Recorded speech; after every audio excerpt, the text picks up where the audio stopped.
Okay, I think it would be helpful to look at the origins of words as it relates to the Mandela Effect, especially things like Fruit of the Loom and its cornucopia. And we see a lot of changes with cornflakes, and some people say there's a change in the Bible concerning unicorn. And I don't personally think that that's one, but we're going to get into it because it does relate. So, first thing we're going to look at is the word corn. This is from a dictionary of the English language from 1792. First King James Bible, 1611, I believe. Here we have corn as a definition. It refers to grain that grows in ears, not pods. And it's not referring to the corn that comes from America. It's to granulate. We see here, to granulate. And that comes from the word grain, which is spelling of the word green. A lot of towns are named like Greenpoint, and apparently the word green is related to the word gold. So we have grains, which are like gold, and come from the sun, gold, this sort of thing going on. Very interesting word etymology.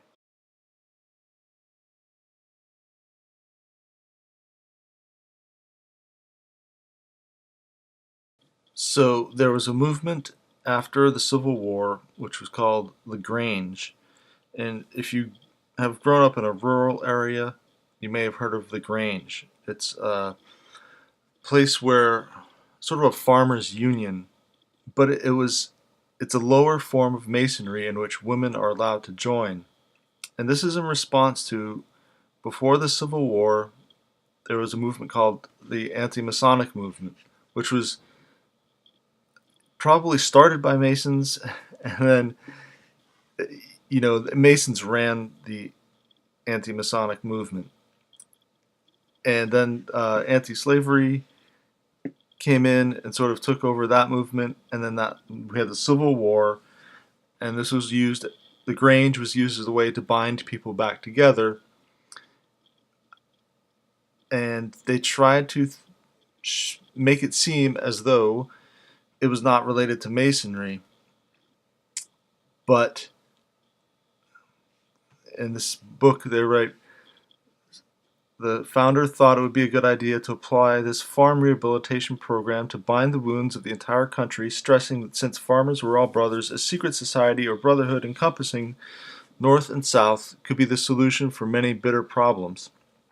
Apparently, the anti-secret society sentiment that had enraged Vermonters during the anti-Mason fight a few decades before did not extend to the secret proceedings of the Grange, probably because the new group was not an elite establishment, but rather was meant for all farmers. And this is where it relates to cornucopia. Monopolistic town general stores suffered when the Grange stores began cutting into their business. Alarmed merchants even tried, sometimes with success, to join the group and learn the Grange secrets to see if there was some way to stop this heady group of farmers from putting them out of business.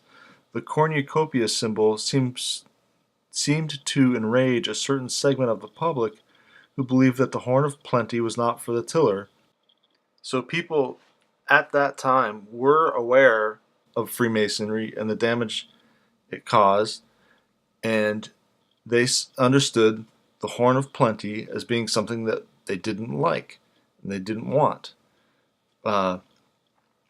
So the horn is both a male and a female symbol.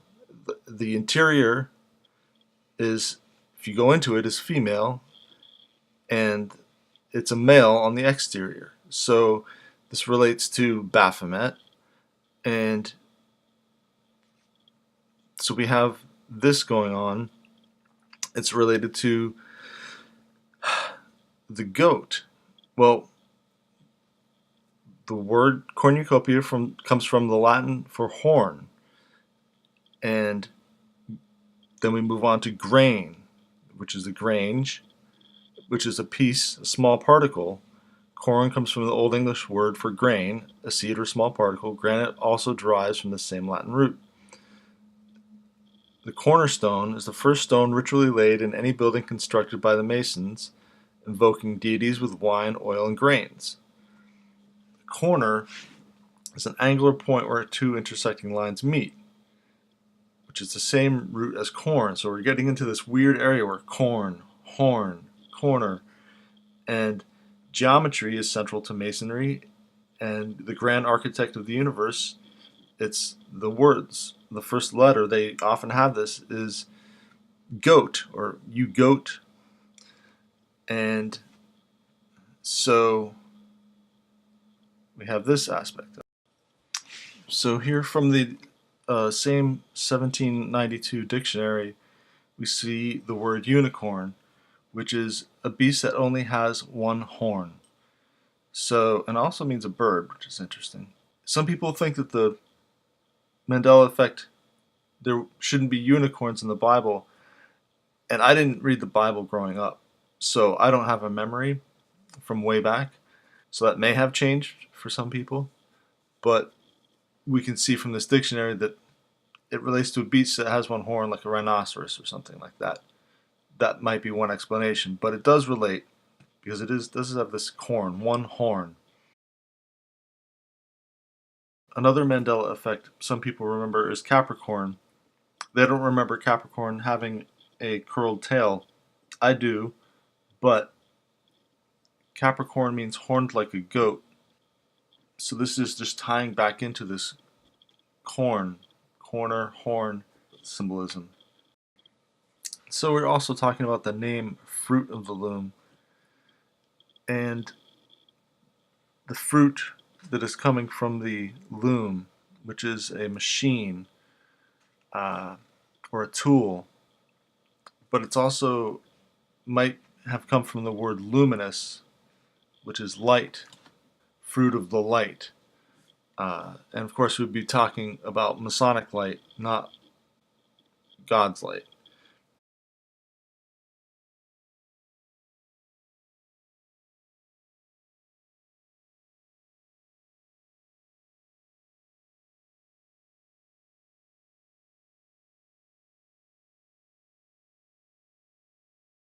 So we have the word matrix as well, which means mother, fruit of the loom, fruit of the womb.